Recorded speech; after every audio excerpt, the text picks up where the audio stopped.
Better never want to fight about it. Well, I mean, Jim, I can't believe you just keep putting more and more stuff on your website, folks. You got to check this thing out. I mean, it's off the charts, amazing. Let's see. So, climateviewer.org/3D, is that the best one to look at right now? Just Yeah, it's climateviewer.org/3 capital D. If you just go to climateviewer.org on the front page, you're going to see a button for either the 3D version or mobile version of the map. So, choose your flavor. The 3D version is WebGL. So if you want to see 3D activism, this is the future of activism. Go to the 3D version. But if you have a phone, if you're on your phone has to support WebGL or it won't work. So before we had Google Earth and you had to install it. So you had to like download a plugin from Google and install it. And everybody complained. Like, I don't trust Google. And I'm like, well, I'm going to try to do something open source, but it hasn't been invented yet. Now that they have cesium, it's this WebGL globe, that's what I'm using. And you can check that out. It's at climateviewer.org/3D. And then there's also climateviewer.org/mobile for those who can't get on the 3D version. I mean, you are just a computer genius, man. I cannot believe, folks, you got to check out this site. I mean, it's got so much more than just geoengineering. But we were just, before we got on, we were chatting a bit, and he's got every ionospheric heater on the planet on this map. You go to this section, you go to the little map icon there that you get in your Google Maps thing, and then you go to ionospheric heaters, right? Is that under that subtitle, or is there one before it? Yeah, so in the top right, there's a map icon, like you said. If the layer menu is not open, you click it to open it, and there's categories: alerts, weather, satellites, pollution, surveillance, geoengineering, electromagnetic. And when you click on that one, inside of it is the ionospheric heaters file. There's also missile defense radars, aka Star Wars, the High Frequency Active Auroral Research Project, so that's HARP. And I really broke that down. Before there was actually a satellite picture of what HARP actually looked like, the Google version was censored. I placed a bet and put all my markers where I thought they would be. And now that there's actually photos of the site in complete photos, I was absolutely right. So big ups for that one. Super darn, so super dual auroral radar network, ELF, VLF transmitters. These things affect your brain. So I mapped them out. Every Doppler radar in America, Joint Surveillance System, FAA, long range radars, you name it. That's just in the electromagnetic category. And I also got a cell phone map. So you can see all the cell phone towers. Well, you can see 25% of the cell phone towers in the USA, and it'll blow your mind. I just love just grabbing the mouse and twirling around. This isn't 3D, folks, so it's like it's on a globe, and you're scrolling it out with your mouse. You see everything. It's well, once we get you on live on TV, we'll get you. It'll be a lot better for you to show folks. But we'll just get people moving in the right direction for this show. But man, you really have to check out this guy's site. I mean, he's put in. I mean, this is a university course here on a site, folks. There's so much information. Where did you get like the detailed information about each one of these ionospheric eaters?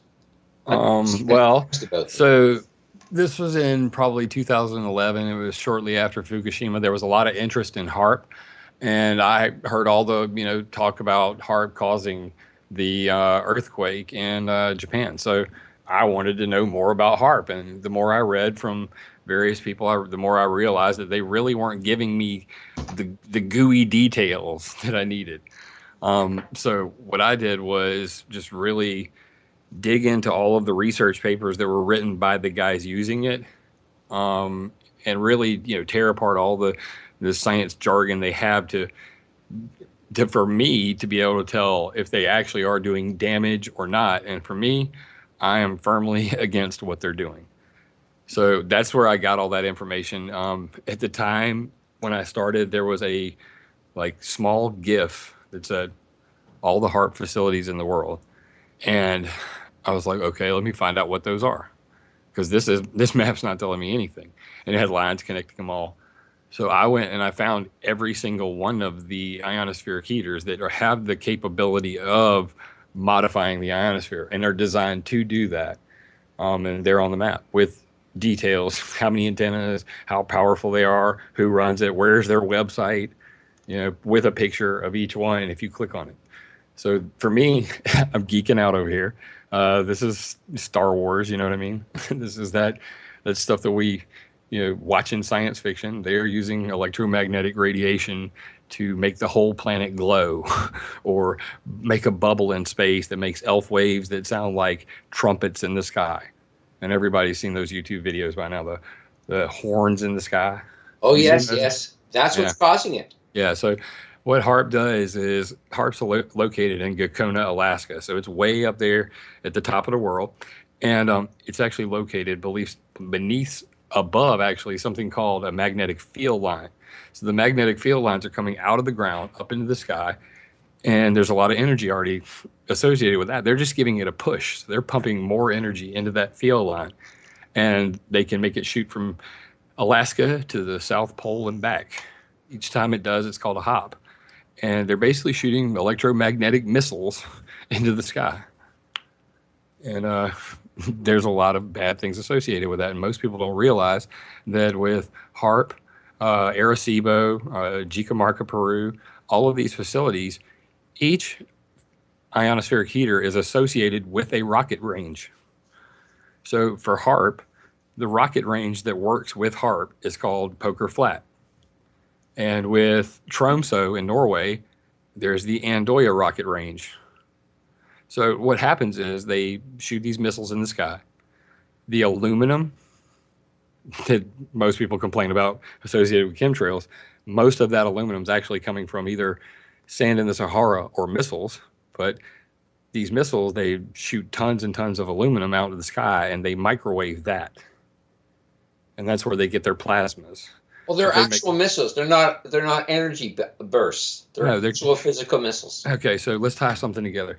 Everybody said NASA admits to chemtrailing. And this was a video where a girl called the NASA people and was like, what's up with this missile shooting lithium? And he said, yes, we have different kinds of chemtrails. But what he's talking about is something called a sounding rocket. Now, let's go back. So back in 1958, they banned upper atmospheric nuclear explosions. So no more nuclear testing. Up to that point, I think there was 2,053 nuclear blasts worldwide in the air before in 58 they banned it. So when they banned it, they still wanted a way to modify the ionosphere, because that's what they were doing at the time with Starfish Prime and these upper atmospheric nuclear explosions. They wanted to see what it would do to the ionosphere. So the military hates the ionosphere. If you don't know this, write it down. Military, very anti-ionosphere. Well, it messes with their communications, right? Exactly. It makes their communications unpredictable.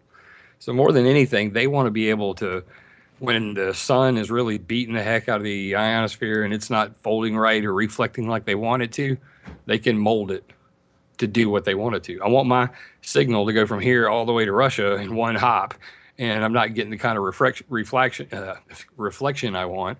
So let's modify that sky and put a plasma fireball in the sky and bounce our signals off of it. So what they started doing in 58 was... HARP does, or that's what these missiles do? That's what the missiles and HARP do. So back in 58, that's when they first started launching sounding rockets. It's not a coincidence. So sounding rockets allow them to continue to put particulates, aerosols, metals into the sky. They even dumped water into the ionosphere. This Project High Water. So they dumped lots of chemicals, okay, so let's flash forward. They had the Arecibo worked with a satellite called CRES, CRRES, Combined Release Rocket Experimental Satellite. And it actually would dump barium, strontium, and sulfur hexafluoride into space so that the microwaves could, cook it. And the reason they do that is because the ionosphere is invisible. So you need a tracer to see it. And in order to see it, you need to know where it is now so you can make predictions about what you want your radio frequencies to do in the future. Let's change it So in order to diagnose it and come up with computer models of what our ionosphere looks like now, they dump chemicals in space. And then they heat them with the microwaves to get a reflection How and far see out in where it is. space, Jim? 300 kilometers, Uh, 300 to 600 is generally the space. For an ionospheric heater to work, it has to be 2.8 megahertz to 10 megahertz. That's the sweet spot. So everybody knows that like AM, FM radio, it goes up in the sky, it bounces off the ionosphere and comes back down.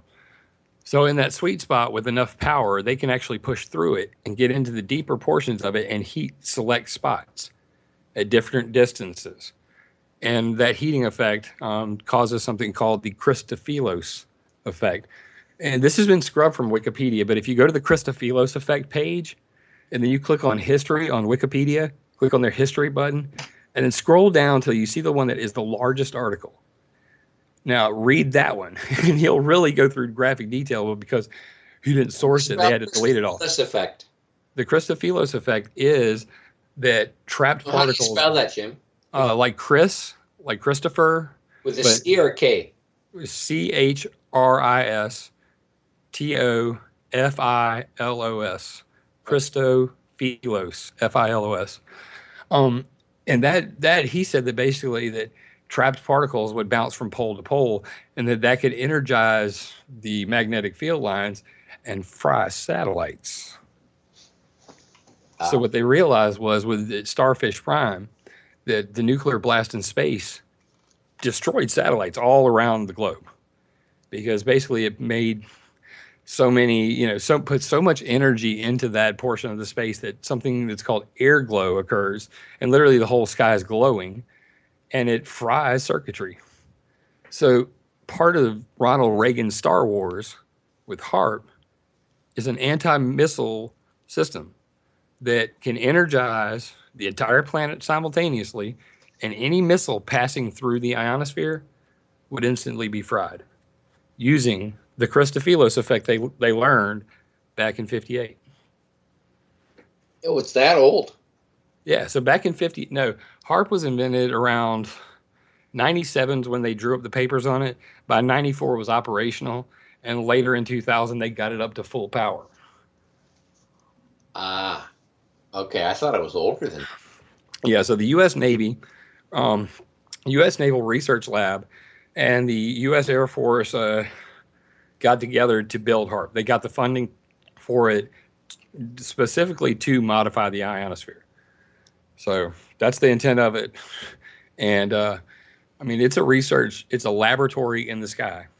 They do research on the sky and modify it and see what happens. They don't really have any clue on some of the things they're doing, and they're going to push and see what happens. Jim, you said that this effect that they create can fry satellites. Was there any written reports about having done this to their own or other nations' satellites? Yeah, you can look it up. Type in Starfish Prime satellite damage, and you'll see. I should do that myself right now. But yeah, so basically, Starfish Prime satellite damage, folks. Okay, yeah. Great. That's good reference. Yeah. The great thing about Jim is that he doesn't make stuff up. Everything he says, he documents. It's in it, and most of it is on this amazing website, climateviewer.org /3D, or you can just do the regular version, right? You have a regular version of the 3D. Yeah, there's a flat map. It's a leaflet. Everything that I have is open source. It's on GitHub. You can see all the code yourself. And I try to anonymize as much of it as possible so you're not talking to all these servers. But basically, the software is open source, and it connects us to the USGS's earthquake feeds and the global volcano system. So it tells you when volcano just popped off. Or, I've got many different connections. So NASA Gibbs for satellites and, like rain, when I say like river levels, if you have flooding near a nuclear plant, that's a bad thing. So I watch the river level a lot, and I've seen some pretty high, 7, 8 feet of water on the ground next to a nuclear plant. That's concerning to me. There's pools in there. That stuff starts flowing out everywhere. So for me, it lets me kind of, here are the nuclear plants. I turn that layer on, and then I go to river levels, and then I just see, where the daily doom is, I guess. You can overlap the two maps. Yeah, you can turn. That's the whole purpose of it. So, um, everybody talks about connecting dots. I got more dots than anybody on the internet, and they're all in one spot. And I see, correlations between the different layers. So, a good example: if you turn on weather modification activities in America, so it's cloud seeding mainly, and fracking, interestingly enough, and the U.S. drought monitor, what you're going to realize is they all happen in the same place. So fracking uses tons of water. Weather modification helps them get the water back, and the drought monitor shows why they're doing the weather modification. So they always line up. Wow. Yeah, can't make it up. That's quite something. Well, I mean, I love this site because, anyone who doesn't believe in that they're playing with the atmosphere and they have incredible abilities to do a lot of things, I usually send them to your site now. I say, go check out this guy's site. He's got it all worked out, all mapped out. He's got all the different variables. He's got explanations coming out the yin yang. He's got all the data. Honest to God, I can't believe they don't have this. They don't have a course in high school on this. Well, we know why there isn't. Yeah. Yeah, we sure do. Hey, there's a place I go camping at. It's I'm not sure where Picton, Ontario is, but it's sort of halfway up Lake Ontario, and there's a big radar array there. Yeah, Where at? In Ontario? Yeah, it's it's one of those. It looks like a HARP facility. It's not quite as big as the one up in Alaska, but I'm pretty sure it's a HARP facility. You got to check it out. Very cool. It's a Canadian National Defense facility. I talked to one of the guys who runs the tourist shop there, and he said, "Oh yeah, no, definitely, it's a HARP facility." Oh, cool. Something that and there's also an old airport there. For some reason, they're fixing it up. I have no idea why. Interesting. And there's all sorts of security around there because I like to drive by this airport just to see. But what it is it's one of the airports that goes way back to the Second World War, and even prior to that, because there was some concern about the U.S. invading Canada prior to the Second World War, like 1935. Some threats, and so although Canada really didn't have much of a response ready, they did start working on this big airport, and now it's a huge facility. This airport is quite large, so you might want to do some research on that. I can show you offline. Yeah, show it to me. I'll look it up. Where this? So you say it's in Ontario, Canada? Yeah, it's sort of it's right on Lake Ontario. Picton is on a little kind of like estuary. It's almost an island, and there's a big Air Force base near Trenton, which is a town not far off. It's one of the biggest facilities in Canada, Trenton, and this other facility is just a bit east of that. So yeah, I think there's something going on there, pretty serious. It's part of the global network, but it's it's definitely a defense facility, and it's a big array of. It's not like the dish-shaped radar, right? The HARP facilities are just a whole series of just individual towers, right, that are linked together.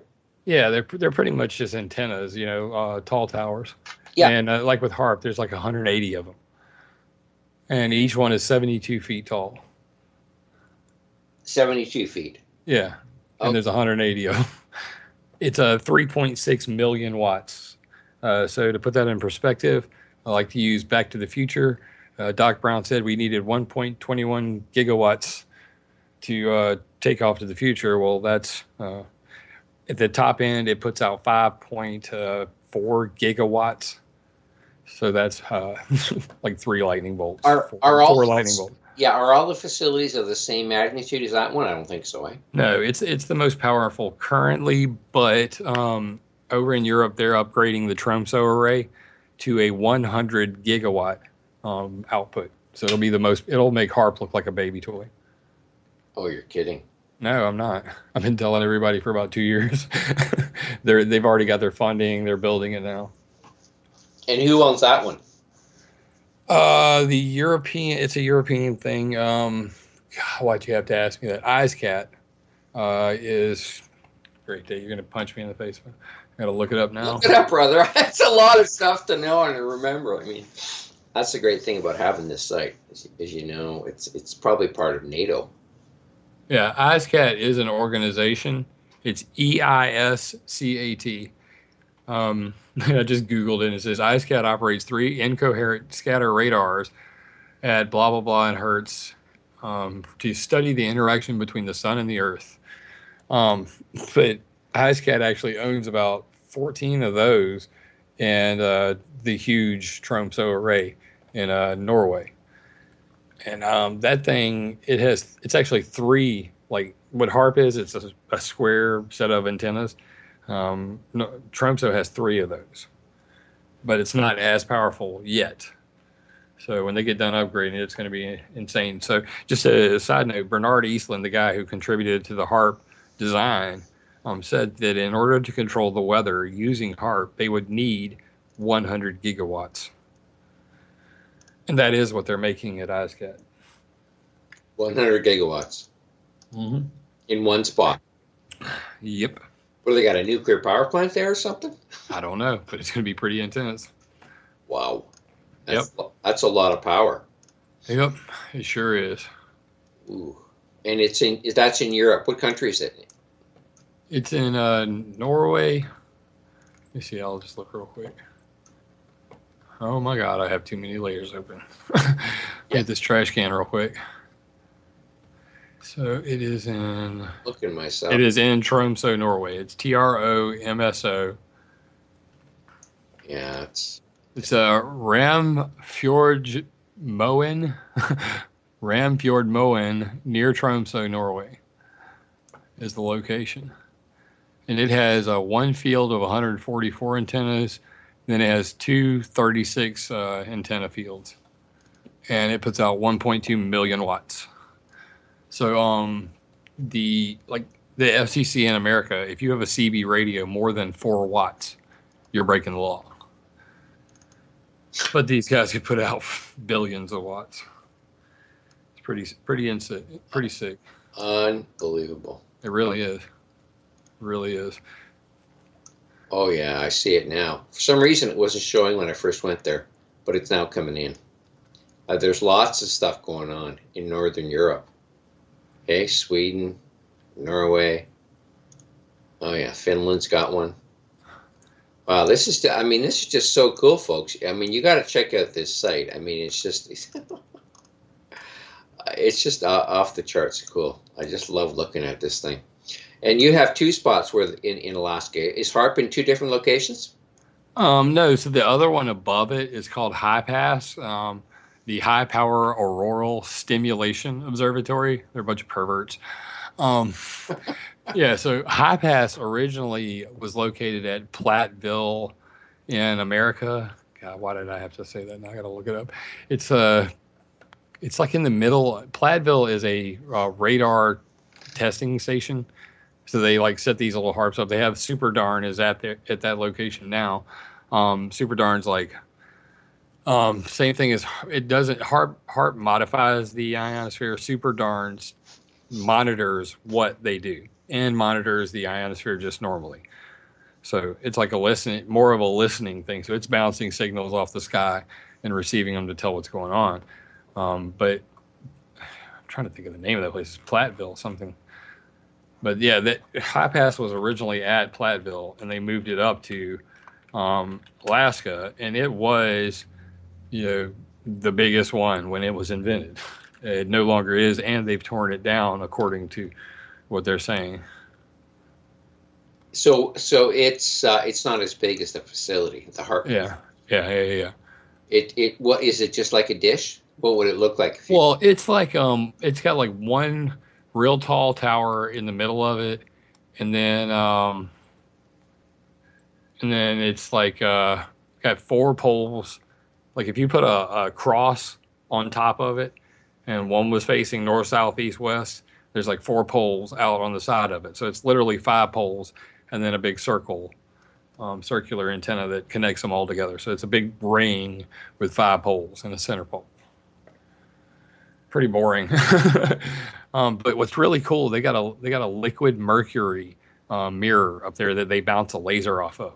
Okay, Jim, I just got a request from someone in the chat to say yeah, it's climateviewer.org/3D is where we are. That's Here, I'll drop the link in chat to turn the super darning heaters on real quick. Oh, okay, that'd be great. One of the producers. I don't have a producer, but he just sent me a little Skype message, so that'd be nice. It's good to see we got some people in chat looking at this stuff. Yeah, this is a real education, folks. I see there's only one in Russia. I'm surprised. That's a big country. Only have one atmospheric. It's near Moscow too, right? You're talking about Sura? Let's see what it says. Yeah, Sura. God, you even know all the names. I typed every single word of every single marker on every single map in that thing. Oh, you're kidding. I'm not kidding. It's like they're like mini web pages. You have to type that stuff into a text file. No, I see. I mean, all the information on Sura alone. I mean, you got the website here. You got photos. You got all sorts of other links here. I got 5 years of work into it also. Yeah, I mean, this is, folks, this is the best place to learn about geoengineering. And, I think you basically you're tracking most of the environmental issues here. You've got fracking on this site. You've got, like you say, water levels, river water levels. What would be the primary things to look at if you're looking at the planet's environmental issues? Well, I have many different topics on here, and I can kind of see what people are interested in, and it's really all over the map. Some people are into the electromagnetic stuff. They think about EMF health effects and mind control, which is becoming more and more of a reality with all the equipment they've got out there. And then other people are into it for the geoengineering. So on the geoengineering, I've got field experiments, so all the testing of what they call legal geoengineering, weather modification projects worldwide, UCAR, Earth Observing Lab field projects. So that's where they dumped chemicals into the sky to test X, Y, and Z. And then all of the cloud seeding generators in America from Idaho, Santa Barbara, Nevada, New Mexico. Basically, these are flaring stations where they burn silver iodide from propane up into the sky, and they do it from the ground. They don't even have to fly a plane to modify the weather. And I mapped out all those cloud seeding generators. Do they use rockets for that too? No, they have they put some silver iodide above a propane fire, so it's like a flare, and it's burning it, and it just goes up in the air.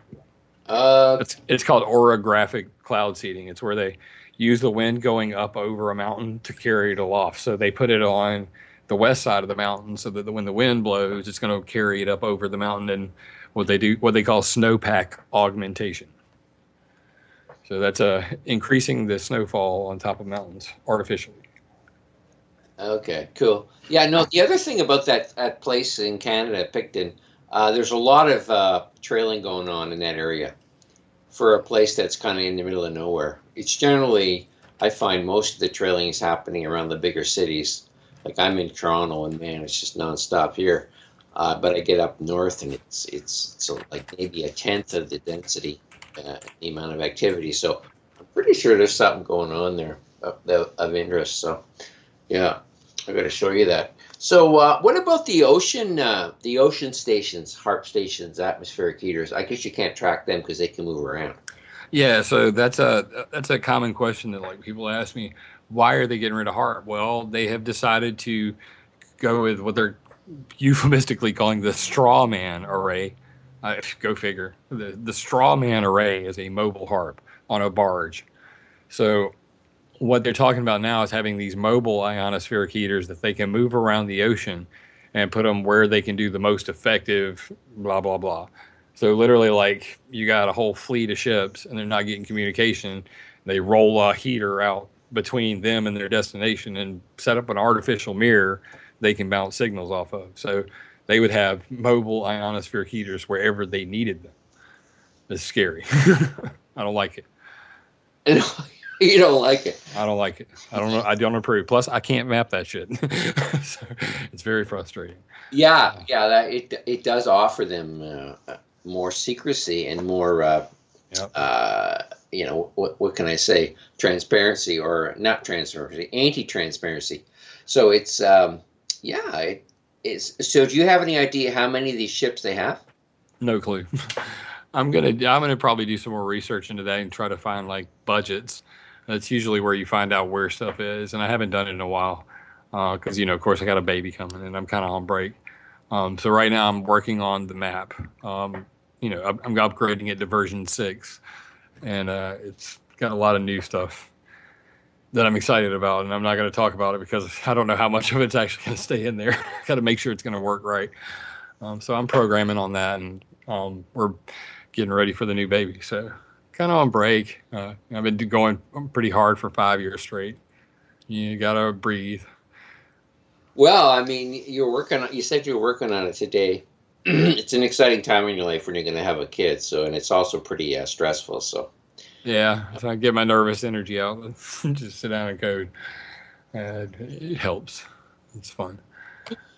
Oh, that's good. That's good. So have you? I did a show recently with James McCanney. I don't know. I tried to hook you guys up. I'm not sure if you managed to connect with him on Skype, but he's a good scientist friend of mine. Very very esteemed, very learned man. And we did a show on rods of God. Now, evidently, these are space-based missile systems. Do you know much about those? Yeah, that thing it's sick. They could drop a Sick. telephone pole from space, and it's like a nuclear blast. So you are in concurrence with him that these things actually exist. Yes, What it I made me mean, think of the prognostications of Nostradamus. That yeah, they could literally just take a drone or a sounding rocket and strap a telephone pole to it, and as long as it landed where they want it to, that's a deadly weapon. Very, very deadly. and they can use them to create earthquakes. Yeah, I would imagine so with the kind of force. Yeah, yeah. He said that they dropped a few of them in Ecuador, and everyone was running around with rashes after, and they said, "Oh, it's dengue fever or something." Yeah, I dropped a link in the chat over there. The article is "Harp on a Boat, Ionospheric Heaters Go Mobile," and I've got some printouts from the scientists explaining why they want to do it. And basically, they had 2 ways to modify the ionosphere, and like we were talking about earlier, the trumpets of God that people hear in the sky, that's called electrojet heating. So there's this ring of electricity in the sky above the poles, and it's called the electrojet.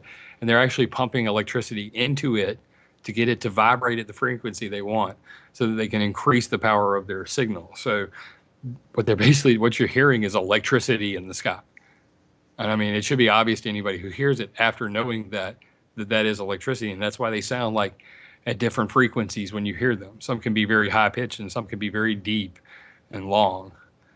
But the intention is to create ELF waves, and these ELF waves that they're wanting to use are to speak with submarines on the bottom of the ocean to signal the apocalypse. Hey, come up to the surface, get your lasers out because we're about to blow up the whole world. And that's why they use ELF waves. But ELF waves affect your brain. And they're in the same frequency range as your brain. That is a very bad thing, especially when you're hearing documentation like they could be used ELF waves tactically to pacify a nation. And then you hear the Russian Duma say the U.S. just created a mind control weapon up in Alaska. So when the Russians say it's a mind control weapon, it's legit. I mean, it's to be ignored by America, of course, but when we say it, we're just conspirators. It doesn't make sense to me. When did the Russians say they made a mind control weapon in Alaska? I'll show you. So if you go to climateviewer.com/harp, There's a link to it on there, I'm pretty sure. Let me go and find it. Yeah, so it says Russian parliament concerned about U.S. plans to develop new weapon.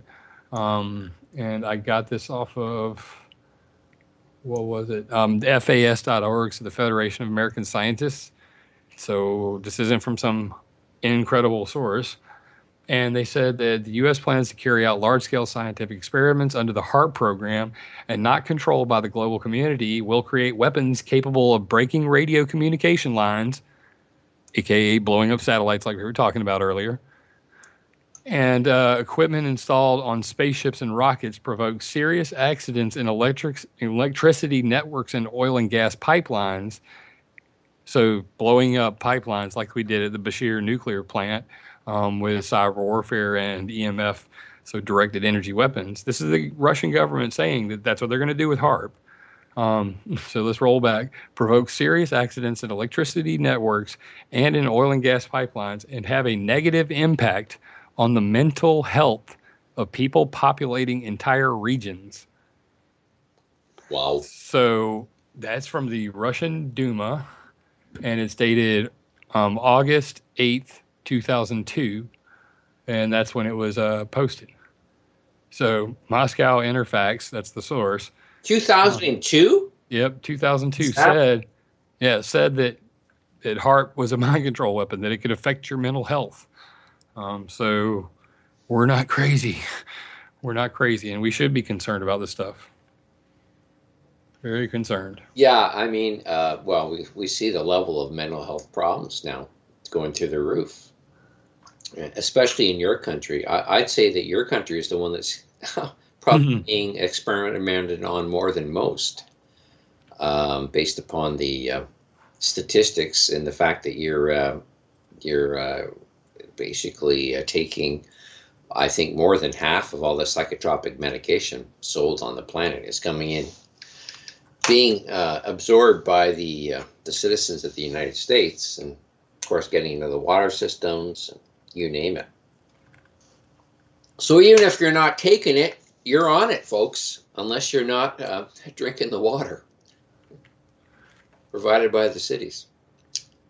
Yeah, a good reason to get spring water. I always tell people, do not drink municipal water for many, many reasons, but that's just one of them. So, yeah. So what's I know that your site says something about activism. Yeah, so that's what this is all about. I don't have ads on my site. I probably should, because I'm not a rich man. You know, I have two daughters, one on the way. One daughter and one on the way. And I do this for the love. I do it at night. My daughter calls me Batman because I save the world at night, and that's why I do this. So yeah. So I mean, I realized very quickly. I put ads on my site, and then I started to feel this tug to want to post stuff simply to get more attention. And like almost immediately, it was like a month, I let that thing stay up there, and I said, you know what? I cannot do this because I don't want to end up being one of these garbage spouting retards that I see on YouTube, or, people who, it's okay. I mean, I understand the need for people to want to be popular, and I could do that. I had the debunkers over at Metabunk were screwing with me. So just to prove a point, I went and I made a picture of this ripple in the sky coming from this island. And then I went down to the island and I took a picture of a radar array. And I stuck them together and I was like, look, and I didn't even say this radar caused this huge ripple in the sky. But that thing went like nuclear viral in like 15 minutes. It had like 200,000 shares. And I looked at the debunkers and I said, so either you leave me alone or I'm just going to go make a whole bunch of money and make you guys mad. And I mean, it's that easy. Like if you want to make up BS, you can be popular and you could probably make money being popular, saying BS. But that's not why I do this. Like the people that come to me are usually in these topics for quite a while, feel that they're not getting anywhere and say, Jim, can you explain to me like all the nitty gritty of HARP or chemtrails or geoengineering or mind control or neuro-linguistic programming from slave speak? And when I explain these things, then they're like, okay, now I can get to that next level because, I didn't know this, and this, and this, and this. Like, if you don't know that they're trying to use biofuels to control chemtrails, then you're nowhere near the target. You know what I mean? You're never even going to get there until you understand that, sulfur fuel doping, sticking aluminum additives and barium fuel additives in gas, that's where it all comes from. If you don't get that stuff, you're never going to get to the finish line where we get rid of this stuff. So I'm trying to like keep my stuff as accurate as possible. And if somebody can prove to me I'm wrong, I go and I edit it because I don't want to mislead people. I got that on my soul. So that's why I don't make money on it, and I try to keep as honest as possible and not make speculation because, I could be popular with speculation, but I'm probably going to be wrong and mislead people. And so, if it isn't about the money, it's about actually trying to save the world, and I got to be honest. And that's what climateviewer.com and .org are. What? My wife's like, right on. Yeah, well, no, I think that you are one of the more credible people in the field. I thank God we have someone who's as scientific and comprehensive as you are, because I mean, what you're saying it can't be denied. I mean, you're showing physical sites. You're showing what they do, the kind of power they have. Why the heck would they have these things if it wasn't for the purposes of what you're explaining? I mean, it makes no sense to have something like HARP unless it's doing something, to mess with the ionosphere. It just doesn't make any sense. There's so many other ways they could be communicating. They could be having all sorts of small. Well, you got to remember, this isn't about communicating. This is about control. No, but it's about control. They say these things are about. I know, but at the end of the day, we all know it's really about control. If they can control the radio waves, their own and their enemies. If you notice in that Russian paper, it also said break radio communication lines by frying satellites, and with the use of ionospheric mirrors, they could literally, like, say they were fighting Turkestan, and Turkestan has their radars, pointed up at the sky and communicating with all of their troops and their, radio frequency CBs, all that stuff. They could literally put an artificial ionospheric mirror above the battlefield and deny all radio communication to everybody but our military. So that's what they're talking about. This is a weapon. These are called geophysical weapons. It's using the planet as a weapon. And that's what geoengineering, that's what weather control, that's what HARP, that's what it's about. It's about controlling our atmosphere to weaponize it. Mm-hmm. Yeah. Your 18-year-old kid going to college in atmospheric sciences is creating weapons for the military. Everybody should know that. Is the most important part of the Eisenhower speech, where he's like the military industrial university group, because that's the circle. You put the money into your kid, they get the grants from the military, they turn that into a weapon system.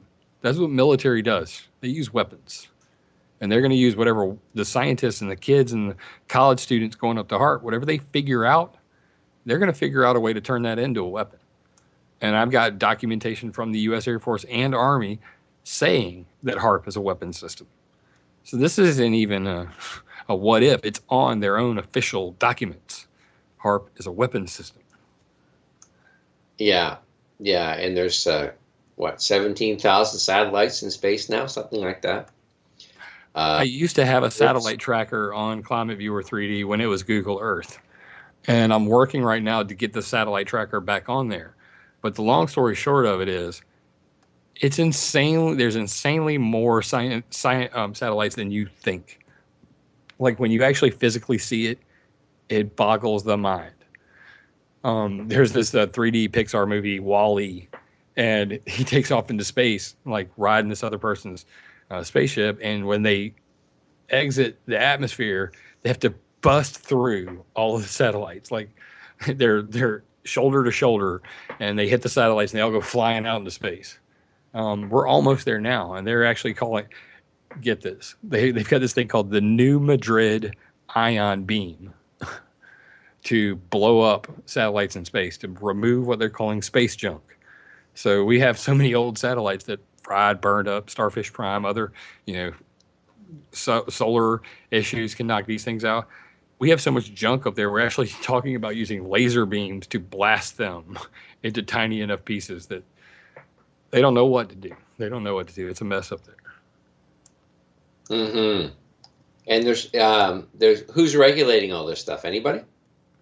No, there's certain international treaties on the most important one would be NMOD. So in 1978, you know, after Vietnam, America was busted doing weather warfare in Vietnam. So if you remember like any clips of Vietnam, you've seen a lot of those where they're up to their knees in mud. So the purpose of that was to make the Ho Chi Minh Trail so rainy that they couldn't even drive vehicles to support the Viet Cong. And we were busted. So when they found out, when this became public, there was a congressional hearing. And even the top brass of the military lied under oath in Congress. No, sir, we did not modify the weather. And then they were still busted. So so that just lets you know about this, how serious this weather modification business is. This was in 1978. They lied under oath in front of Congress that they did not do it and still got busted. So they passed a law, an international law called NMOD, the Prohibition on Hostile Use of Weather Modification. And it basically says that if you use weather modification as a weapon to do harm, it's illegal. The problem is they never invented a way to find out if somebody was doing that.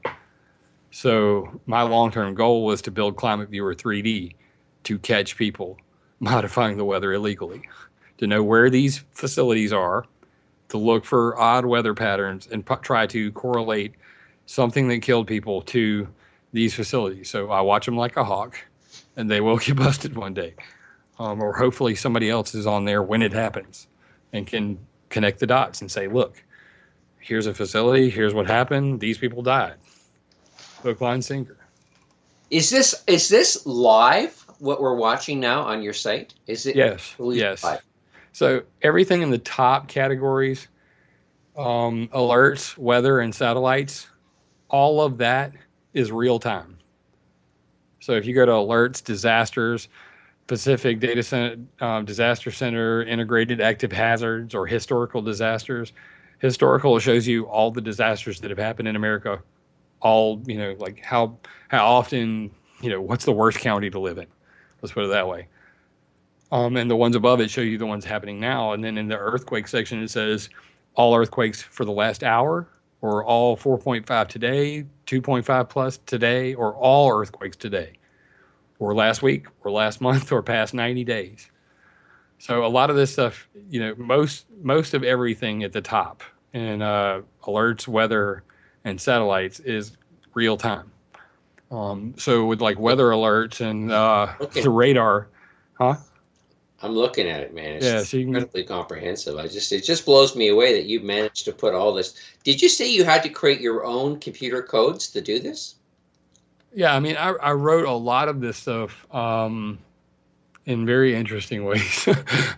There's like all of these rules, like cross-origin resource sharing cores, that makes it almost impossible to do things the way I was doing with Google Earth before. So it's like they put all these hurdles in front of me that I had to, you know, jump through to, you know, get it all back together. So I'm still kind of in the rebuilding phase with the map, because I had more stuff on it before when it was Google Earth, and now I'm having to kind of make it all work back the way it was before. So you recently changed it to this other source of the Earth. This other, is it created by some other satellite network, or why do you think it's better than Google Earth? This new source of information. Well, it's open source, so I can see all the code and I control all of the information coming in and out of my website, and Google doesn't see every single click on my site.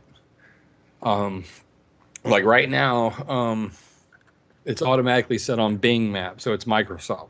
If you don't want it to be on Bing Map, you can change it to other maps, like dark matter, or that's my favorite one. It's like all of the ground is black and the ocean is gray, so it lets me see like the radar easier. So I like that stuff. Hmm. Yeah, it's pretty neat. Noah buoys. Yep, and that's everything. the buoys are all real time as well. So when you click on them, the reason why I have them in the earthquake section is that a lot of times if you have a large earthquake in the ocean, there's a good chance you could have a tsunami. So you can turn that on. Jim, on break here.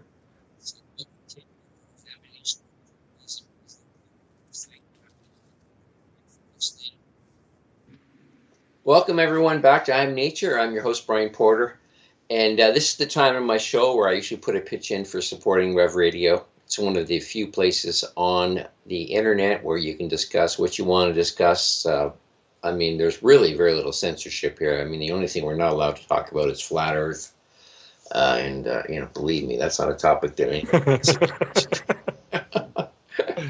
I was going to ask your opinion on that, Jim, but let me just finish the spiel here. Yeah. But yeah, so it really is a really good open format. I mean, you're going to hear some pretty interesting things on this network.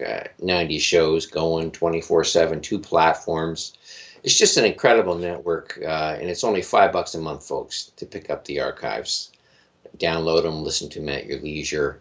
It's I think most people listen to my show through the archives, so it's really a great way of supporting this station and supporting your own intellectual development. So I hope people will subscribe and just let them know you heard it through me. Okay, so we're back with Jim Lee. I mean, God, this guy's just what can I say? An authority on many things, far beyond geoengineering. He's got this site, climateviewer.org/3D, which we've been looking at. I wish we had a video feed for this show. It would be just off the charts if we did, but I invite everyone to go and look at climateviewer.org/3D and try to follow us as we do the show. So, Jim, what's your view on flat earthers? I think that it's one of the greatest psyops in the recent history. It is the theory that everything is a lie. And I think that they're very silly. So, yeah, well, we just about lost all our main support by talking about it, certain hosts. So we had to put the kibosh on it. So well, good. I had no issues with me. I saw a great near it. I didn't want to go near it myself, but so I saw a great thing on PBS the other day. It was Stephen Hawking, who everybody knows is the smartest man on the planet, and he made it very simple. He took a boat and he put it out on the water, and he shot a laser at it, and he had the people take a marker and put a line on the side of the boat. Then he had the boat drive 3 miles away, and they shot the laser at it again, and the laser was perfectly level, and it was 6 feet above the boat. And that's pretty much it in a nutshell. Now, I've seen all these videos where people claim they're like, look how far away I am, and it's flat. It's completely, you're an idiot. And I really, the other thing.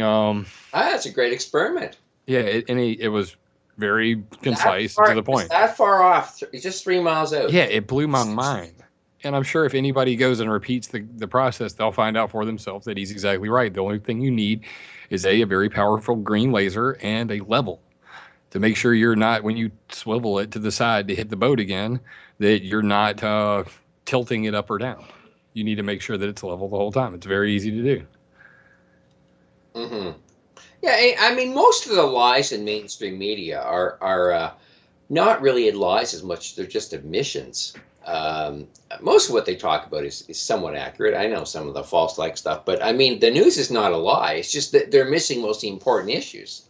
That's the problem. They don't talk about what's actually, important. They just talk about fluff. And Yeah. that's one of the big problems. I mean, geez, I mean this is why you need to listen to places like my show, Rev Radio, to really know what's going on up there. Yeah, and I would like to give a shout out to Nighthawk as well. I was on Revolution Radio back in the day, and he's good people. He really takes care of his people that are on the show. So if you're looking to, start your own show, give Nighthawk a call, man. He's the man. Yeah, he gave me a start. I had no experience running God, I mean, back in university, I had a music show, but I didn't have extensive experience. So yeah, anybody with an idea, yeah, just contact the station and look at the site, and you should be able to find him. And send me a Skype, bporter5611, and I'll hook you up with him. Yeah, they're always looking for new shows, and no promises, but yeah, he's a really good guy, and I'll tell you, the guy has put together one heck of a good platform, and it's a lot of work. It's we're looking at doing something together, Jim and I, and some other people, and just setting up the server is thank God Jim knows this stuff. I mean, you have to have a secure platform, right, Jim? Because you're getting hacked all the time. You're being attacked. Well, if you go on climateviewer.org/3D and you click on surveillance, you'll see that I have NSA facilities, worldwide NSA facilities. I had this before Snowden started running his mouth. Back then it was called Echelon, and now it's called X Key Score and all these other things. But it's just under the category surveillance and then government spy facilities. I'm in. And you could see like the NSA Utah Data Center, the GCHQ Butte, Morinstow, NSA headquarters at Fort Meade, and then it just goes all the way around the world. Do you have Ottawa? Do you have the new one in Ottawa, Canada? Let me see. Let me clear my map. I have way too much open right now. Yeah. I have one in Ottawa, Ontario, Canada. CFS Lytram.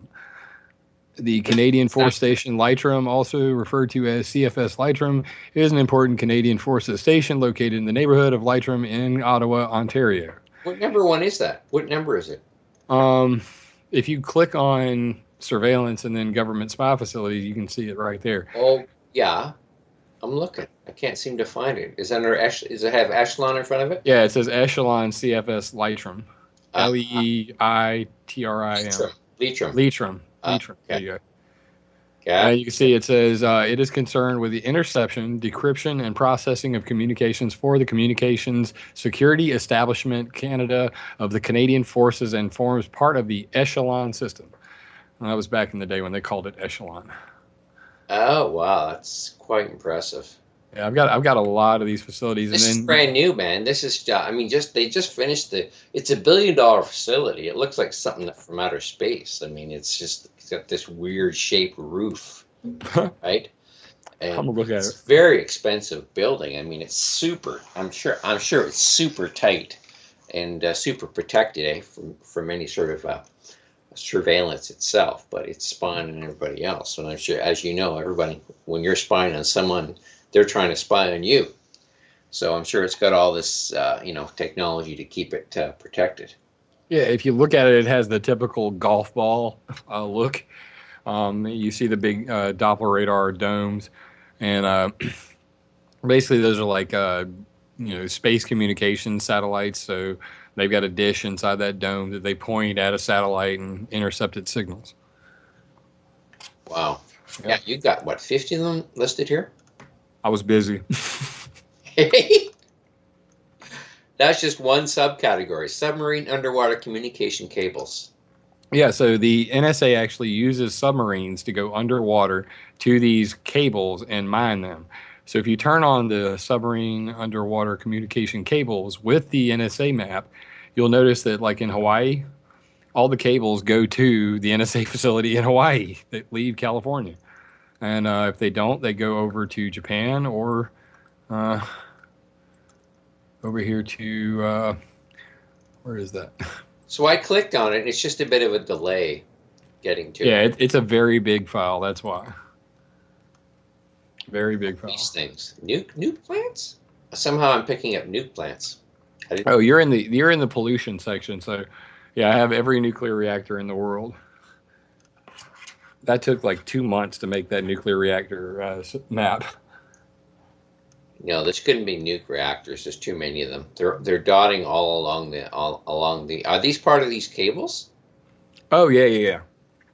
The white It's like ones. little nuke plants, but they're like a little silos. But it's part of this cable system, I think. Yeah, so those are the beach landing points, more than likely. It's just there's a little circle with a black dot in the center of it, and that's where the cables actually land on the ground. So they're going. This isn't just oceans. This is on fresh water too, folks. Wow. Yeah, so I mean, there's a heck of a lot of them, man. yeah, so those cables. There's a spot in New York where the cables all come in under Manhattan and come up through the ground, and in that building, that's where all of the undersea transatlantic cables are. So basically, every single fractional second trader, the people who make those split second, microsecond trading, they have bought up every single building around that building. So there's these skyscrapers that are filled with servers so that they can be closer to that point. I mean, they literally bought the buildings across the street from it. Oh, okay. So they'll have a faster access Mm-hmm. to the information. Yep. And in fact, they have a faster access than NASDAQ itself. Oh yeah, Yeah. So yeah. they can make trades and then they I can heard make that a if you billion. click of a mouse, they can make like 30,000 trades or something. Oh, yeah. They can make a billion trades and it all happened before NASDAQ even updates. Yeah, It's pretty insane. yeah. Yeah. I think I sent you a link to the newest, fastest computer now. It's in China. Oh, yeah. I've seen that thing. It's a monster. Well, they're really getting close to these light-based processors, and that's going to be the future. It'll make all of this look like your Texas Instrument calculator. Department of Homeland Security Fusion Centers. That's something else that's right here. Yeah, I got in trouble for that. So when I first put I put these up, and then I put the UAV drones over America and drone no-fly zones. I put all of those up the same day, and immediately I started getting hit by from Fort Oaxaca, which is a U.S. Air Force cyber defense base. It's an Air Force base with no runway. Um, yeah, and they started like every single day checking my map, and I just started noticing problems. um, and I got visited by Russia and China. They don't like my missile defense radar map. The newest style Russian radars, they're not even on the map yet, like the satellite photos, and I put them down where I thought they were, and they're now popping up one by one where I thought they were. So awesome. You must have defense people coming to say, Jim, can you come work for us? I mean, you've got a site that we use. Oh yeah. Well, I did when I was at the It's beach. unbelievable. You have so much information on this site. I mean, it's unfriggin'. I just can't believe it, man. It's off the charts amazing. I can't believe that you did this by yourself. I mean, A little bit at a time. Yeah. So I just I nerd out on Google Earth, and I go and I find all these spots and just one by one put a map up. Put a little dot there and start typing in what I learned about it, and it's fun. I mean, and a picture is worth 1,000 words, right? yeah, yeah. Oh no, I mean, this is a great way. UAV drones over the U.S. Yep. Wow. And those all came from FOIAs, so I'm not making this stuff up. And if you want to see the source for it, um, on the little UAV, unmanned aerial vehicle. unmanned aerial vehicles. So right there under where you clicked on that, there's like the 1, 2, 3, 4. It lists all the markers. If you click on Know Your Drones right there, it'll fly you over to that marker and click on it, and you could see all of the drones. I put pictures of them in there. Pretty neat. Okay. So I'm picking up, wow. There's more than 100. I'm just going down the list here. Yeah, so the very first one, number 1, is Know Your Drones, and I just put, 212. Yeah. And you had to list these all by yourself. Yeah, I put all the information in there. Unbelievable. Well, actually, I don't want to take credit if I'm wrong. Let me look at this real quick. I think No, I actually got this. If you go to where the little play icon is, right next to UAV, there's a little play icon, and next to that's a folder. Yeah. Click on the folder. Okay, layer details. Yeah, and it says created by me and a link to my page. And then a map of drone operators, and these are where the sources where I got it. So the F map for domestic drones, the FAA releases thousands of pages of drone records. Those two pages were the bulk of the map. And then I took this US Air Force drone map and finished up the dots. And why So do like we need 212 drones flying over the U.S.? those are not just 212 drones, that's 212 drone operational locations. So they could have many drones at just one location. Just one location. Okay, well, that's good clarification. Mm-hmm. Wow. So there's probably thousands of them. Yeah. Yep. And then at the bottom of that, under those two pictures, you can see Wired revealed 64 drone bases on American soil, and the rest of the link. So on just about all of these, or on all of these, if you click on the little folder icon next to the layer, you can find out where I got the information from and links to it. Yeah. Just unbelievable. Yeah, I've never looked that closely at this, and you even got pictures of the drones here too. Yep. Different. There's, I hear. Did you hear that they just changed the regs on drone usage in the yeah, U.S.? 60,000 approved. 60 the FAA approved 60,000 drones over America by 20 something. I don't remember. Privately owned. Yep. Yep. Oh, I'm sure the airline pilots are just freaking. But because I guess that they say you have to keep them at a certain level. Yeah, there's altitude restrictions, and the military and police, they get special treatment, of course. So there's been several cases where in manhunts the military assisted with the manhunt using a Global Hawk drone, which is a military vehicle, and that is actually illegal. And it's a law called Posse Comitatus, something like that. Posse Comitatus. Posse Comitatus, yeah. Yeah. So if that separates law enforcement and military operation, and because they've declared the entire United States a battle zone where they fight in homegrown terrorism, they can now cross that border, and it's a very slippery slope after that. So a lot of these drones are military equipment used against citizens who are American. Mm-hmm. Well, we were talking the other night, and you were saying that you met a guy who worked for NSA, and you said that they basically have the ability to track everybody right now. Oh yeah, so I met a guy and I was playing a game, and he basically sent me a computer. I was his guild master, and he told me that basically he was operating 6 computers simultaneously with an eye device that he could switch monitors. And that they had invented a body heat signature tracking system that is worldwide. And they just type a name in, and it says they are here, based on their heat signature. And that was back in probably 2002. 2002, and so everyone has a unique heat signature that they can somehow pick up from outer space. That's what he was saying, and that they have a database of targeted individuals, that they keep track on. And once they have your heat signature, then they can basically type it in the future and say, find this person. And they say, here he is. And I don't know. I don't know whether to believe the guy, but based on the fact that I actually saw him operating 6 characters in a role-playing game at the same time, and I knew he was working all 6, the guy's probably telling the truth. And he sent me to 2 computers. So then I got met by an NSA guy when I went to the beach like 2 years ago. And I was just, sitting there, in the pool, talking, watching my daughter. And then this dude's like looking at me, and I just knew. I don't know how I knew, but I knew that the guy was like, somebody. So I started talking to him. And sure enough, he told me he worked for the NSA. And I explained, we got to talking. I was like, how can you do what you do? I mean, how do you put up with, how do you feel about Snowden? We had this deep conversation about it. And he said that basically a lot of the old guys in the NSA are leaving because they believe what we're doing is wrong and they can't stand up against the system. You know what I mean?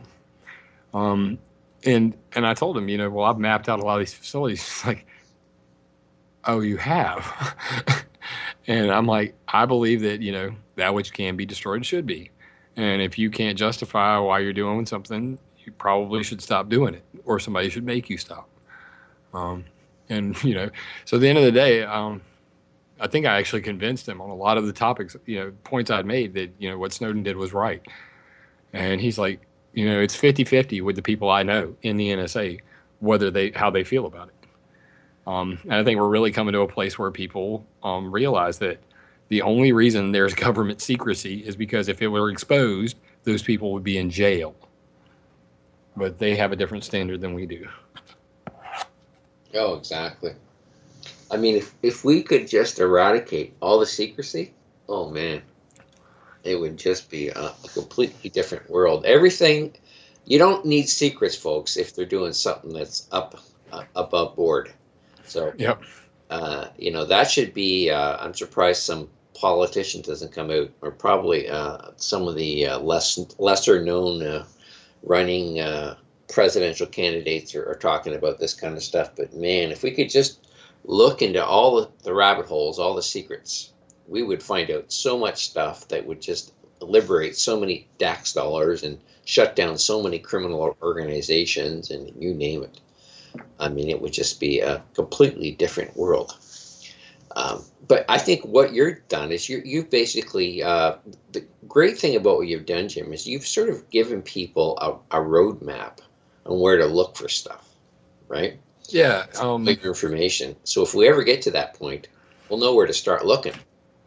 Yeah, so the military calls it situational awareness, and we need to be aware of what our situation is. And I map out pollution, and then when I start to see the scope and size of, let's say, like fracking wells, it's mind-boggling. It's astronomically large. I mean, when you see it, there are portions of like Texas and Colorado and Kansas. They're just, I mean, you can zoom in on the map, and as far as you could see on the map, there are little holes in the ground where all of these fracking wells were, and nobody can ever live there again. I mean, that place is destroyed. The surface is decimated, just covered in oil and crap, and there's drilling equipment everywhere. Nobody will ever live there again. And I think it's just insane that this stuff's still going on. Yeah, people don't get it. It's almost as if they've sort of written off the U.S. as the toxic waste dump, and they don't seem to care about how much they spoil it now because they have other plans. Is my view that the U.S. is going to become the hub of. It's already got 86% of the military-industrial complex market. It's selling 86% of the weapons on the planet, right? So I think they're pushing it towards 100. And they just want to use the U.S. as the main depot for all these toxins, and we know how toxic just making a nuclear weapon is.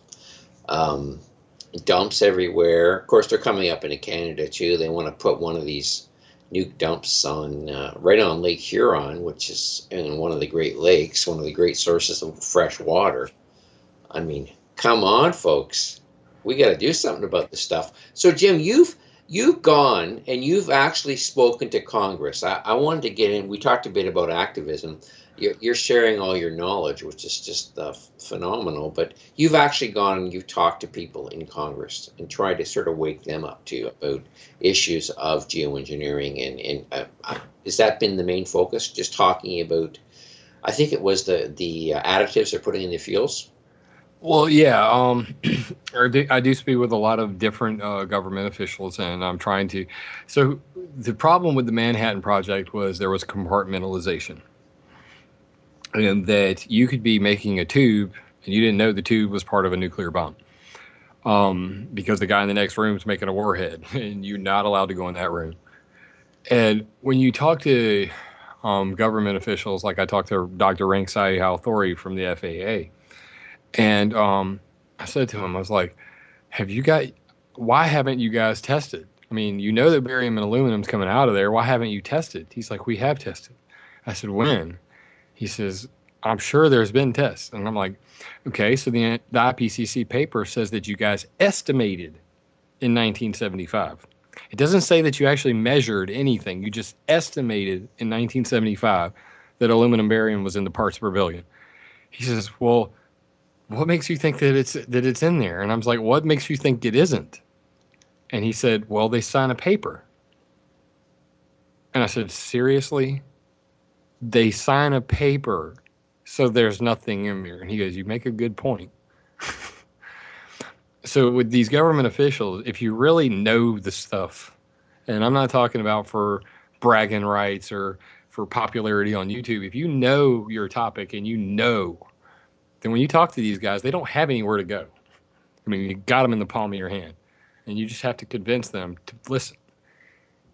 And not using words like chemtrail. I call them contrails or contrail serious when I talk to the govs, because otherwise they'll think I'm an idiot. Despite what you might think about chemtrails, when you're talking to the government official trying to convince them, calling them chemtrails in a secret government project is not going to get you anywhere. It's going to get you laughed at or hung up on. So that's part of slave speak. You have to use words that people readily accept as true, or they will discredit you or discount you or ignore you, maybe even laugh at you. So when I went to the EPA, we had a Washington, D.C. hearing that was broadcast on C-SPAN to like 3 people. And I told them that. I said, you guys haven't tested this stuff and you don't know anything about it. And I just want to see actual tests, not, controlled tests. They're done by a third party that does not have a dog in the race and, that are honest and random. Not like the U.S. Air Force does. They sent us a sample. That's BS. You need to go out there and randomly go behind planes. Jim, they have TAGA too. TAGA is a ground-based air analyzing system that it's usually in looks like a big mobile home. Mm-hmm. We've got 2 of them in Ontario, and I've actually called them and said, "Why don't you you're always saying that you're not doing this and you're not doing that." I says, "Why don't you just test? Go out." Once a week and test for these chemicals, barium, strontium, and aluminum in the air. And I've even tried to go down there and see this thing, and they won't let me near it. They won't confirm it. They confirm that they exist, but they won't cooperate. So I think that that we all know they know what's going on, but they've been told not to confirm it, not to make it public knowledge.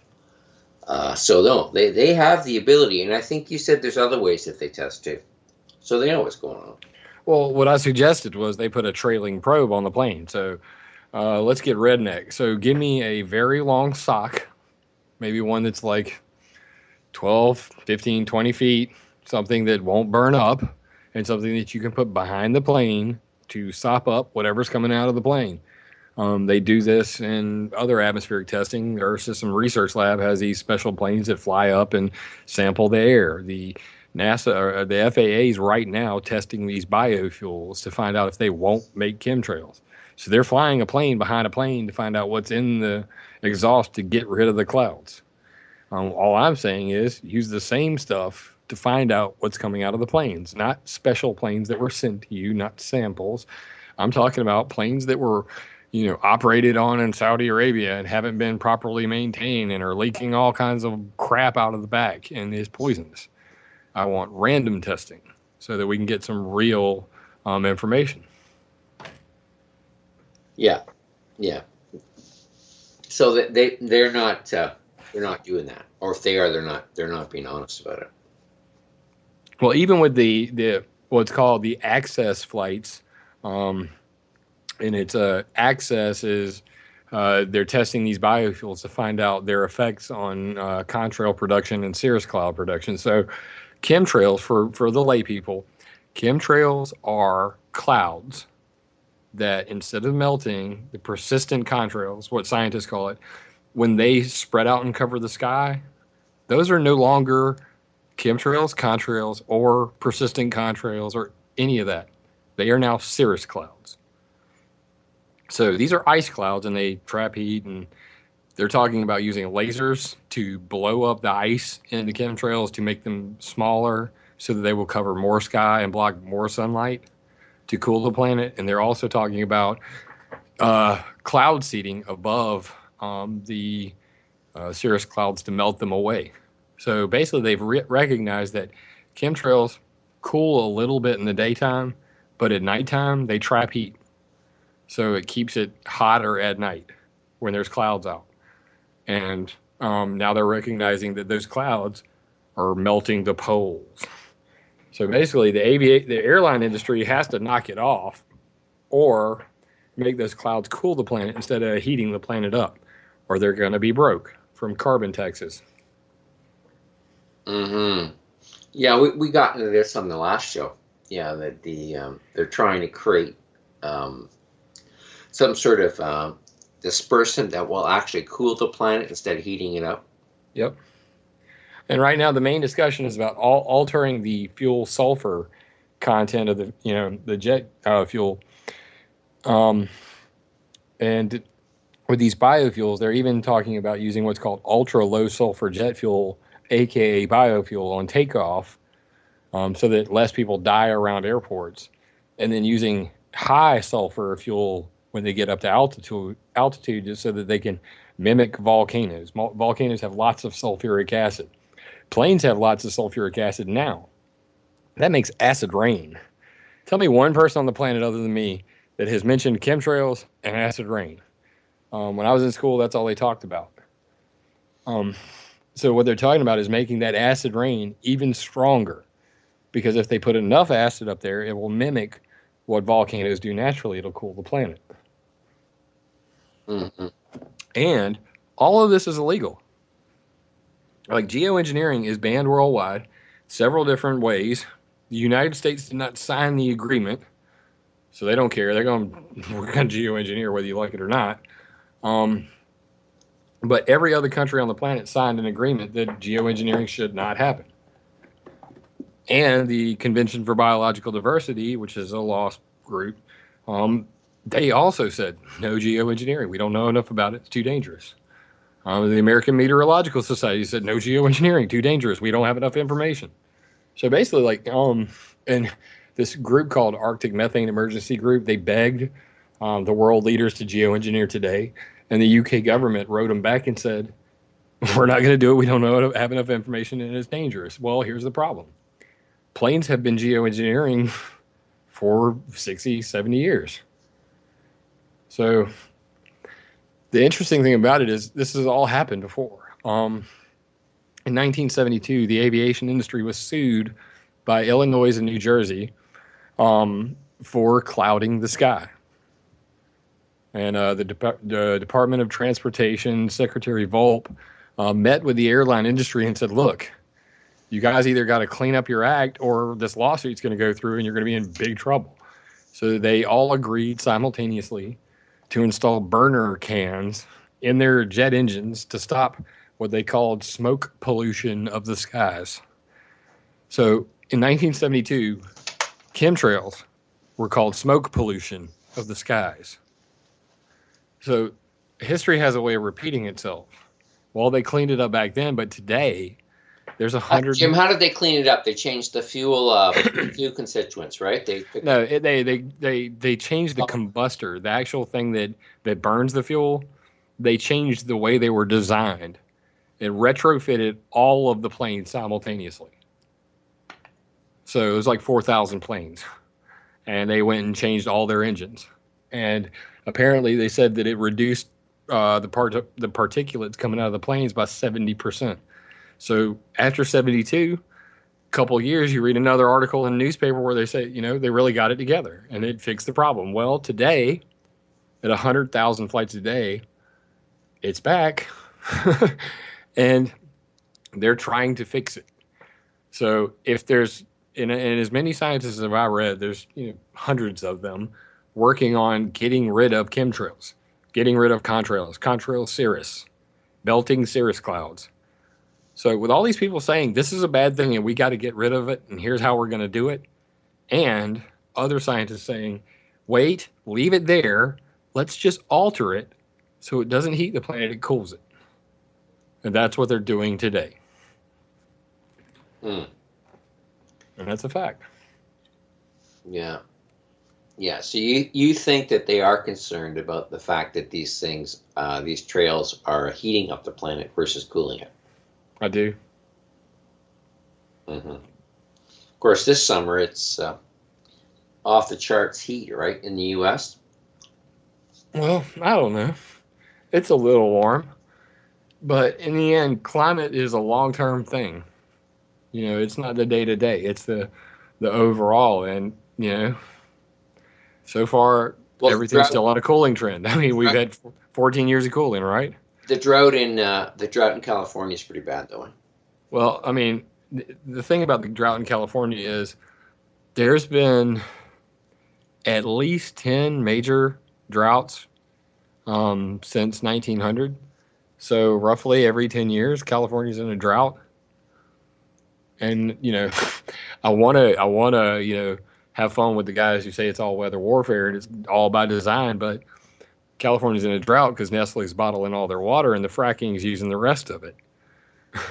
And they naturally have a drought every 10 years and sometimes even more often. But well, and they've destroyed their natural forest cover in that state, which yeah, and basically holds on to the water. they've replaced the natural cloud seeding of trees with artificial cloud seeding from planes and pollution on the ground. So smokestacks, even the cars exhaust, you know, smog can alter the weather. So what trees used to do naturally to make clouds, we're now doing with our pollution. And that's pretty much it in a nutshell.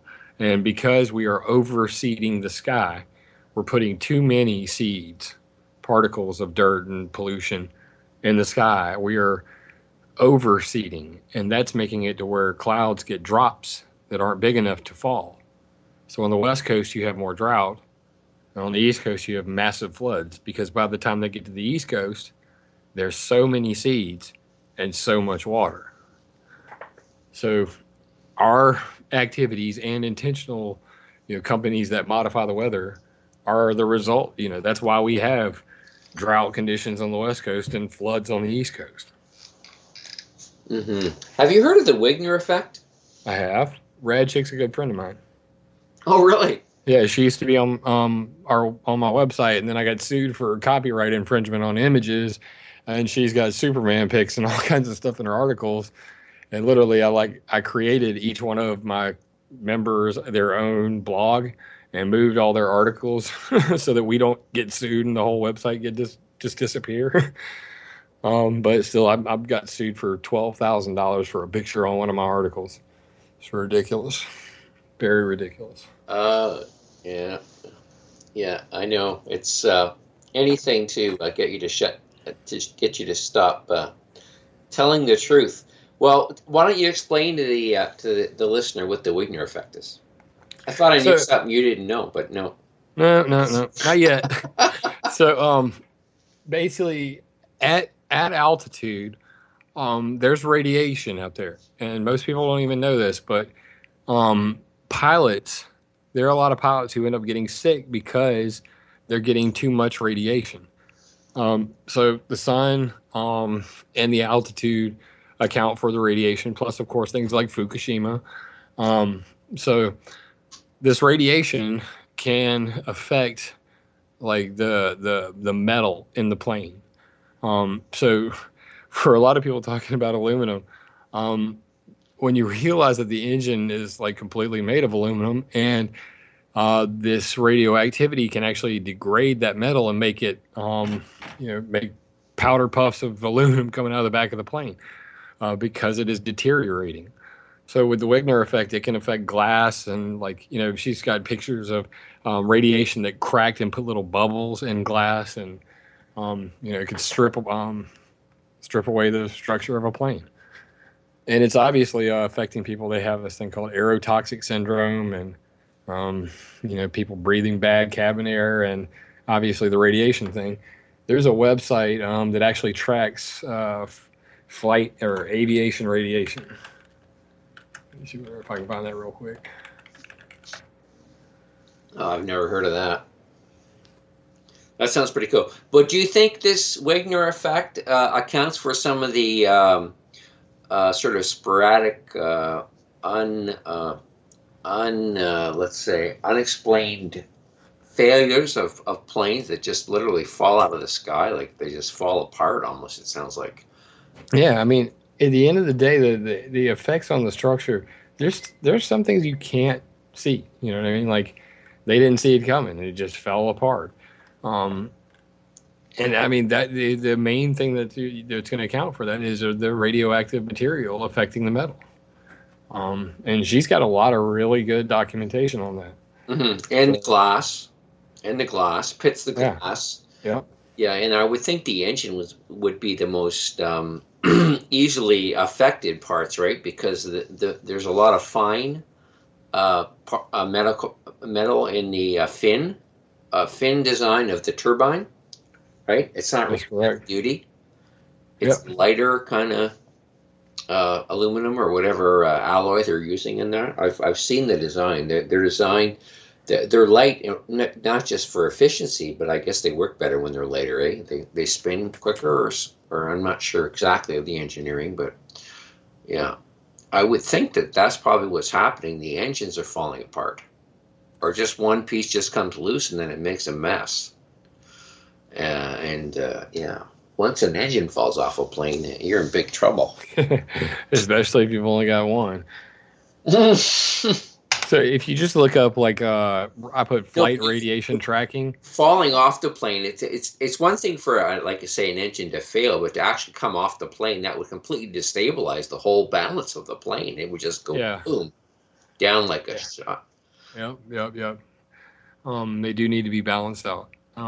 So if you type in flight radiation tracking, you can see the first result here is radiation exposure during commercial flights, and this is a big topic right now. That you know, so they say Seattle to Portland, zero point 0.3 microsieverts per 100 block hours. What kind of crap is that? The heck is a block hour? So let's say LA to Honolulu, 0.26 millisieverts. Tokyo to New York, 0.55 millisieverts. So basically, like radioactivity builds up in your body, and there's this thing called the oh god, it's so good, the Minority Report.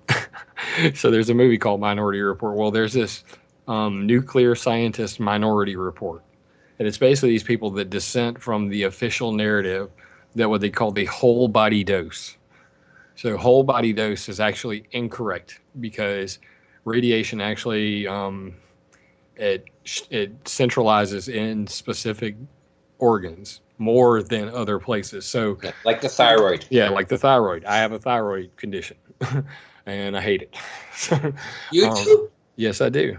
Oh, I have Graves' disease, so I have hyperthyroid. Hypo is the one that makes you sluggish, makes you fat. I have the one that makes you stay up all night and program. um, so yeah, and radiation concentrates in those locations. So what I have is called acute toxic goiter, and it's actually because my my thyroid is toxic. And the same thing with I think it's your pancreas and a couple other places, but your liver. But this radiation concentrates in specific locations, and radiation destroys your cells. That's there's no other. They disintegrate them. yeah.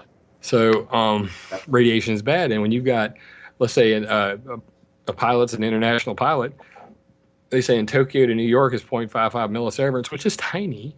It's tiny, but over time, these guys are building up tons and tons of radiation. And that's if you believe their general analysis, it's 0.55. Any day that could be different. You know what I mean? It's not like the air is ever one way all the time. So these guys, they have to literally keep up with the fact that they're constantly building up radiation. Well, the plane is too. A lot of the planes up there, 30, 40, 50 years old. I mean, there's some old planes that are flying around. And then people are surprised. Hey, the radiation finally ate it up, ate the pilot up. He's dead. Um, so yeah, it's a concern. Yeah, yeah. What was I going to say? Oh, yeah. I was thinking the other day that when I first heard about the Wigner effect, that maybe that's why they are. I know that you think most of the barium strontium is coming out of the domestic flights, but I think that they're doing something. There is evidence. Do you not agree, Jim, that there's evidence that there's separate spraying devices on some of the military planes to Yes, increase the but discharge? That's more than just coming out of the fuel. What's your view on that one? okay, um, so there are devices on military planes. I've seen, and I've been following chemtrails for 5 years. I went from the very first time, um, I heard about chemtrails to being scared to death of them, freaking everybody out, saying they're killing us, to really understanding every last finite detail of how it works and what it does. Um, so I've been sent a lot of pictures, and I have found every single one of them that they sent me to be this or that, not what you're talking about. And with the military, C-130s, they have these spray devices on them. They're for oil spills. So the BP oil spill, there was a lot of pictures taken of the C-130s, spraying core exit and all this stuff in the Gulf. Well, that was all to break up the oil. So those were pretty crazy chemicals. These are designed microorganisms that eat the oil. So they're genetically modified bugs that eat oil that they spray out. Um, and so the pictures I'm being sent, that's what that is.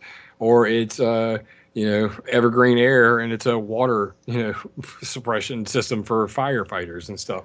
And I'm like, by now, I said I went down that avenue, and then I realized that I'm stupid. God, how am I so stupid? I'm over here trying to find a secret pump or a secret pipe, and I could just find out when the plane goes overhead who it is. Well, that's Delta Airlines. There's people on that flight.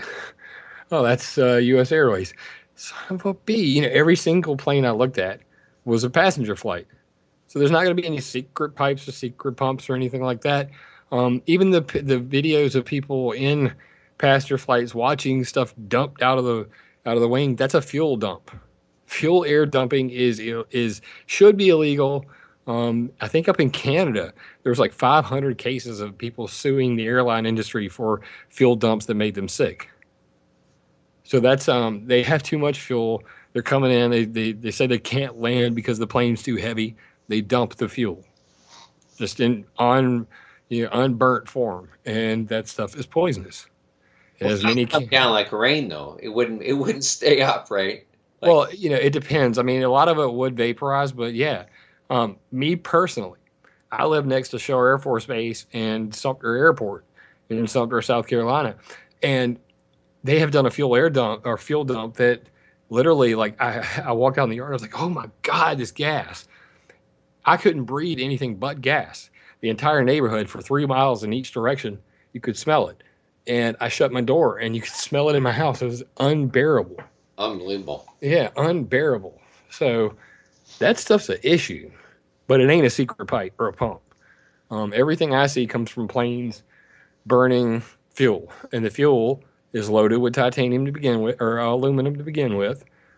I've got military, mass spectrometry, what's in the fuel, and they're saying, titanium, aluminum, vanadium, that is in the gas that they are burning, in the gas itself, without any secret, pipes or pumps. So, Hmm.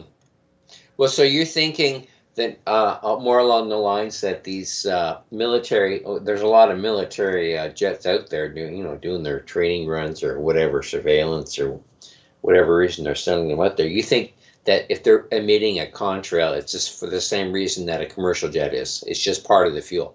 yeah. So now I walk the line 50-50, like between chemtrail believers and debunkers. Now, some of what the debunkers are saying is true. Like the majority of what's being burned turns into water. That is just combustion.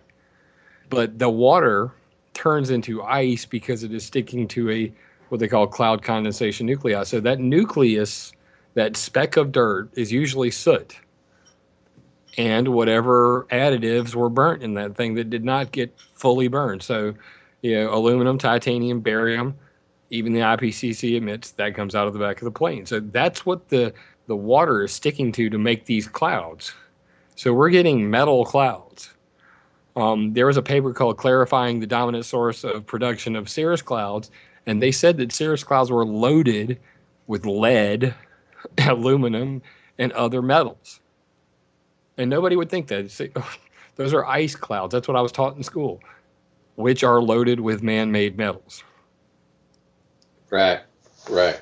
So we talked about this on the last show, and unfortunately I lost the podcast because somehow it got erased. It's magic.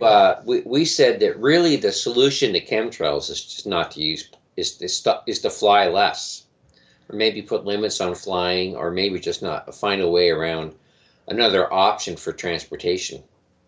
Well, if you could provide clean energy to it, high-speed railway would be the way to go, because a lot of the stuff that people are flying could be easily accomplished in a 300-mile-an-hour train and make zero clouds and be emissionless. So that's the way of the future, IMO, until they come up with something like Lockheed Martin is trying to design a nuclear fusion reactor for planes. Oh, it won't emit anything in the air, and it won't make a contrail, but you're gonna have to dump that nuclear waste somewhere. I don't like the nukes. No. Yeah. They can. They're working on electric planes too now. Yeah. So what happens when the plane falls out of the sky and suddenly there's a freaking mushroom cloud? Oh my God. No, I mean the big issue with nukes isn't actually the operation of them is pretty safe. It's the fact that we don't know what to do with the waste. And exactly. my feeling is we got to get it off planet. That's really the only safe place for it, and that's very expensive. They don't want to do that. I would trust the nuclear industry much more had they not did what they did with Fukushima by cutting off all of the sensors. I want honesty. Like when Chernobyl happened in the 80s, they told everybody in Oregon, stay out of the rain. You know what I mean? They were upfront. They said, look, there's radiation coming this way. Don't go on the rain. When Fukushima happened, President Obama took his butt on TV and said, everything's fine. Don't worry about it. While Hillary Clinton was emailing everybody in her posse to say, stay out of the rain. Yeah. I was skiing out in the Rockies like 3 days later. I couldn't believe it. Yeah. It was snowing like hell, too. I must have got a good shot, a good dose. And I do a lot to remediate. So so far, so good. My thyroid is still functioning at a good level. So, well, the thing that reassures me is that our grandparents survived breathing 2,053 nuclear explosions in the air. So they didn't grow third arms or anything. So I think we're going to be okay. I'm pretty sure we're going to be okay. We do have huge increases, spikes in cancer, though.